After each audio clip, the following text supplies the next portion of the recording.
মোহাম্মদ বিন তুগলকের শাসনকালে বিশৃঙ্খলা ও বিদ্রোহের সুযোগ নিয়ে দেশের নানা স্থানে যেসব স্বাধীন রাজ্য প্রতিষ্ঠিত হয়, দক্ষিণ ভারতের হিন্দু রাজ্য তাদের মধ্যে অন্যতম।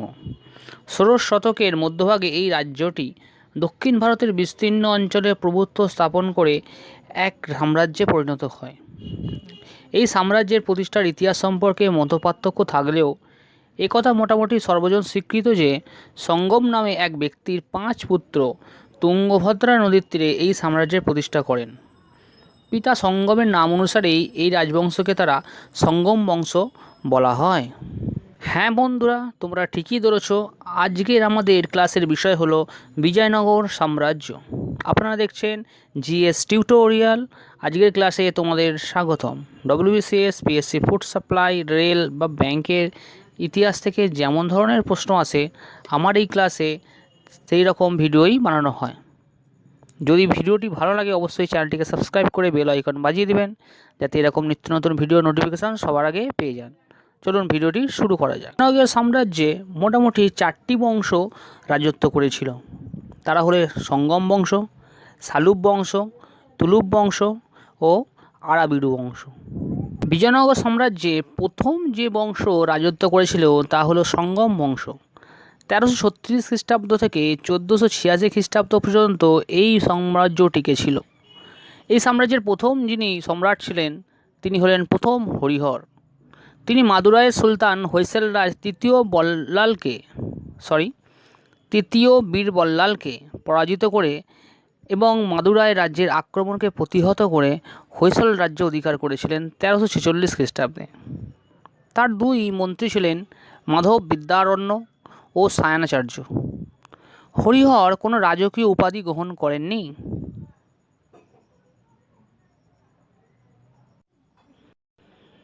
সঙ্গম বংশের দ্বিতীয় রাজা ছিলেন, তিনি হলেন বুক্ক। 1356 খ্রিস্টাব্দ থেকে 1377 খ্রিস্টাব্দ পর্যন্ত তিনি রাজত্ব করেছিলেন। তিনি বিজয়নগরকে একটি কেন্দ্রীয় কর্তৃত্বের আওতাভুক্ত করেছিলেন। সেতুবন্ধ রামেশ্বরম পর্যন্ত তিনি তার সাম্রাজ্যকে বিস্তার করেছিলেন। তিনি তার একটি লেখতে নিজেকে পূর্ব পশ্চিম সমুদ্রের অধিপতি বলে উল্লেখ করে গেছেন। সঙ্গম বংশের তৃতীয় সম্রাট ছিলেন দ্বিতীয় হরিহর। বুক্কর মৃত্যুর পর তার পুত্র দ্বিতীয় হরিহর সিংহাসনে বসছিলেন। তিনি ছিলেন বিজয়নগরের প্রথম রাজা যিনি নিজেকে মহারাজাধিরাজ ও রাজ পরমেশ্বর উপাধি গ্রহণ করেছিলেন। তার রাজত্বকালে রায়চুর দোয়াব অঞ্চলের দখল নিয়ে 1398 খ্রিস্টাব্দে বাহমনি শাসক ফিরোজ শাহের সঙ্গে তার যুদ্ধ হয়। পরবর্তী সঙ্গম বংশের শাসক ছিলেন প্রথম দেবরায়। 1406 খ্রিস্টাব্দ থেকে 1422 খ্রিস্টাব্দ পর্যন্ত তিনি সিংহাসনে বরণ করেন। দ্বিতীয় হরিহরের মৃত্যুর পর উত্তরাধিকার দ্বন্দ্বে জয়ী হয়ে প্রথম দেবরায় সিংহাসনে বসেন। সিংহাসনে বসে বাহমনি রাজ ফিরোজ শাহের সঙ্গে পরপর 2বার যুদ্ধে লিপ্ত হয়, কিন্তু যুদ্ধে হেরে যাওয়ার পর নিজ কন্যার সাথে ফিরোজ শাহের বিবাহ দেন। 1410 খ্রিস্টাব্দে তিনি তুঙ্গভদ্রা নদীর উপর একটি বাঁধ নির্মাণ করেছিলেন। তার রাজসভা অলঙ্কৃত করতেন হাটবিলাসামের রচয়িতা কবি শ্রীনাথ। 1406 খ্রিস্টাব্দ থেকে 1422 খ্রিস্টাব্দ পর্যন্ত তিনি সঙ্গম বংশের রাজত্ব করেছেন। বিজয়নগর সাম্রাজ্যের সঙ্গম বংশের পরবর্তী শাসক হল দ্বিতীয় দেবরায়।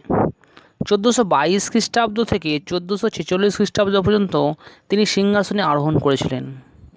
দ্বিতীয় দেবরায় ছিলেন এই বংশের শ্রেষ্ঠ নরপতি। তিনি উড়িষ্যা ও অন্ধ্রের শাসকদের পরাজিত করে তার রাজ্যসীমা সিংহল পর্যন্ত বিস্তৃত করেছিলেন। বাহমনি রাজ্যের বিরুদ্ধে নিজেকে একটি শক্তিশালী করার জন্য তার সেনাদলে বহু তুর্কি তীরন্দাজকে নিযুক্ত করেন এবং সেনাদলকে নতুনভাবে সংগঠিত করেছিলেন।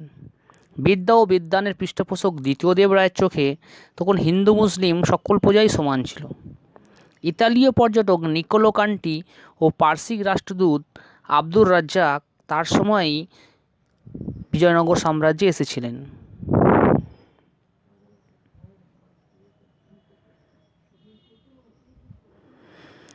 দ্বিতীয় দেবরায় তিনি নিজে মহানাটক সুধানিধি বলে একটি গ্রন্থ রচনা করেছিলেন। দ্বিতীয় দেবরায়ের পর মল্লিকার্জুন ছিলেন এই বংশের একজন অযোগ্য শাসক। তার আমলেই সঙ্গম বংশের অবক্ষয়ের সূচনা হয়েছিল। 1446 খ্রিস্টাব্দ থেকে 1465 খ্রিস্টাব্দ পর্যন্ত তিনি সিংহাসনে আরোহণ করলেও এই সময়ে সাম্রাজ্যে প্রচণ্ড বিশৃঙ্খলা দেখা দিয়েছিল এবং সাম্রাজ্য পুরো ভেঙে যাওয়ার পথপ্রদর্শন হয়ে গিয়েছিল। সঙ্গম বংশের শেষ রাজা ছিলেন দ্বিতীয় বিরূপাক্ষ।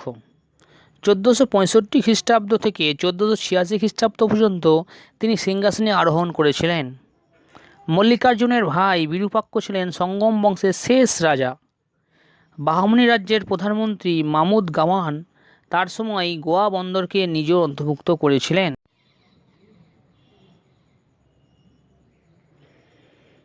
দ্বিতীয় বিরূপাক্ষকে চন্দনগিরির শালুব বংশীয় সামন্ত রাজা ও বিজয়নগরের সেনাপতি নরসিংহ শালুব পরাজিত করে পরবর্তী বংশ শালুব বংশের প্রতিষ্ঠা করেছিলেন।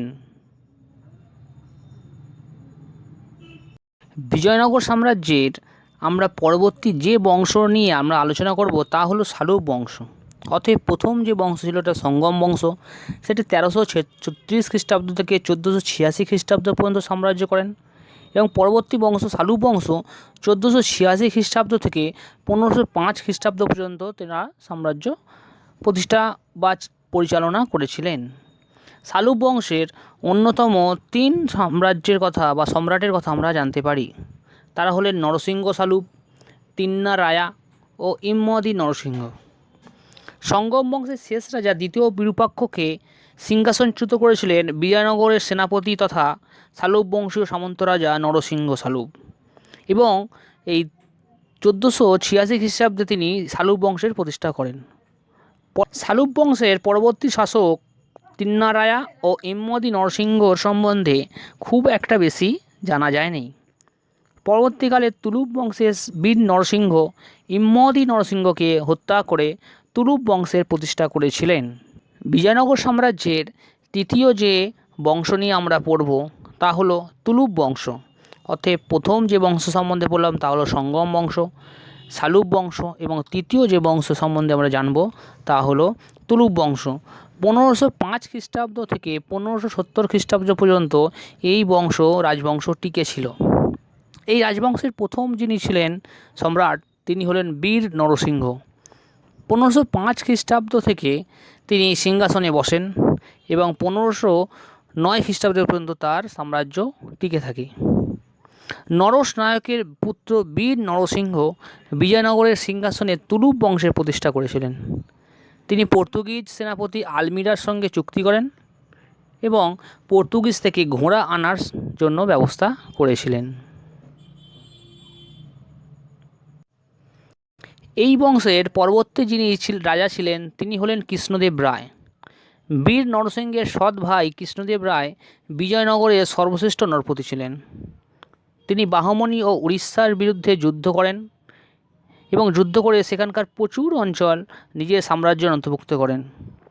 তার আমলেই পর্তুগিজ পর্যটক পায়েজ ও নুনিস রাজসভায় এসেছিলেন। তিনি ইব্রাহিম লোদি ও বাবরের সমসাময়িক ছিলেন বলেও মনে করা হয়। তার রাজসভায় 8 জন পণ্ডিত, যাদেরকে অষ্টদিগ্গজ বলা হয়ে থাকে, এরা বিরাজ করতেন।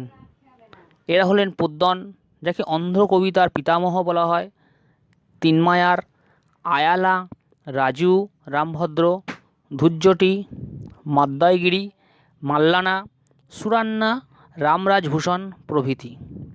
কৃষ্ণদেব রায় নিজেকে সংস্কৃতে জাম্বতী কল্যাণম ও তেলুগু ভাষায় আমুক্ত মাল্যদা রচনা করেছিলেন। তার সময়কালের বিখ্যাত স্থাপত্যকীর্তি হল কৃষ্ণস্বামী মন্দির ও বিঠল স্বামী মন্দির। সে যুগের স্থাপত্যকীর্তির এক অপূর্ব নিদর্শন হলো এই 2 মন্দির। তিনি নিজে অন্ধভোজ উপাধি ধারণ করেছিলেন। এই বংশের পরবর্তী শাসক হলেন অচ্যুত রায়।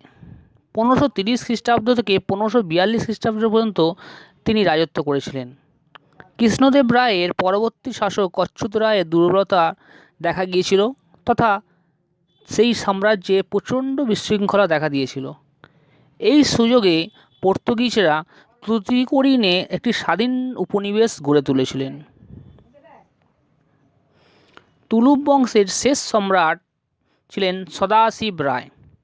1542 খ্রিস্টাব্দ থেকে 1570 খ্রিস্টাব্দ পর্যন্ত তার সাম্রাজ্যের কথা আমরা জানতে পারি। তার আমলে তিনি শাসক হলেও তার প্রকৃত শাসক ছিলেন তার মন্ত্রী রাম রায়।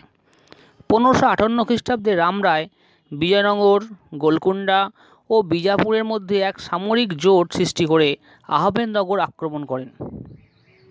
কিন্তু দক্ষিণের মুসলিম রাজ্যগুলি একত্রিত হয়ে বিজয়নগরের বিরুদ্ধে যখন যুদ্ধ করেছিলেন, সেই যুদ্ধকে আমরা তালিকোটার যুদ্ধ নামেই জানি। 1565 খ্রিস্টাব্দে এই তালিকোটার যুদ্ধে বিজয়নগর শোচনীয়ভাবে পরাজিত হয় এবং এই যুদ্ধের পর মোটামুটিভাবে বিজয়নগর সাম্রাজ্য প্রায় ধ্বংসের মুখে পড়ে যায়। তালিকোটা যুদ্ধের পর মোটামুটি বিজয়নগর সাম্রাজ্য ধ্বংসস্তূপে পরিণত হলেও সদাশিব রায়কে পরাজিত করে তিরুমল নামে এক ব্যক্তি আরবিডু বংশের সূচনা করেছিলেন। এই বংশের সময়সীমা ছিল মোটামুটি 1570 খ্রিস্টাব্দ নাগাদ। তিরুমল 1570 থেকে 1572 খ্রিস্টাব্দ পর্যন্ত সিংহাসনে আরোহণ করেছিলেন। তার পরবর্তীকালে দ্বিতীয় ভেঙ্কটের শাসনকালে সামন্ত রাজা উদয়ার বিজয়নগর ভেঙে স্বাধীন মহীশূর রাজ্যের পত্তন করলেন। তৃতীয় রঙ্গের মৃত্যুর পর আরবিডু ও বিজয়নগর সাম্রাজ্য পুরোপুরি শেষ হয়ে গেল। অতএব বন্ধুরা, আমরা জানলাম বিজয়নগর সাম্রাজ্য মোটামুটি 4টি রাজবংশ রাজত্ব করেছিলেন। তারা হলেন সঙ্গম বংশ, শালুব বংশ, তুলুপ বংশ এবং আরবিডু বংশ। সঙ্গম বংশের শ্রেষ্ঠ রাজা ছিলেন দ্বিতীয় দেবরায়। তার আমলে নিকোলো কান্টি ও আব্দুর রাজ্জাক বিজয়নগর সাম্রাজ্যে এসেছিলেন এবং কৃষ্ণদেব রায় ছিল তুলুপ বংশের শ্রেষ্ঠ সম্রাট, যার সময় পর্তুগিজ পর্যটক পায়েজ ও নুনিস ভারতে এসেছিলেন এবং তার রাজসভা অষ্টদিগ্গজ থাকতেন এবং তিনি নিজে আমুক্ত মাল্যদা বলে একটি গ্রন্থ রচনা করেছিলেন এবং তালিকোটার যুদ্ধ হয়েছিল 1565 খ্রিস্টাব্দে। অতএব বন্ধুরা, এই ভিডিওটি কেমন লাগলো অবশ্যই কমেন্টসে জানাবেন। যদি ভিডিওটি ভালো লেগে থাকে অবশ্যই সাবস্ক্রাইব করে চ্যানেলটিকে এগিয়ে দেবেন। এতক্ষণ ধরে ভিডিওটি দেখার জন্য ধন্যবাদ।